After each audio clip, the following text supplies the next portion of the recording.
Hey folks, how you doing? It's Richard from Bikepacking Adventures with a really short video today. It's a save the date video, so I want you to save a date in your calendar.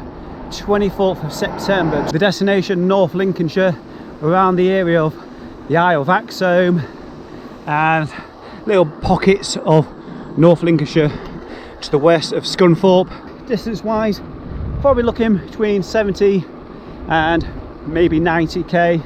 I'm going to get a route locked down in the next few weeks, so keep an eye out for that. Tyre choice wise, 38 upwards I would imagine, 38 to 45. I'll be riding 45C tyres, so that'll give you an idea of the terrain that I'm probably going to be looking at. Might be wet, hopefully it'll be bone dry. There will be a cafe stop in the middle and a cafe stop at the beginning and the end as well. So if you want to put your name down, head into those comments and I'll see you in the next video.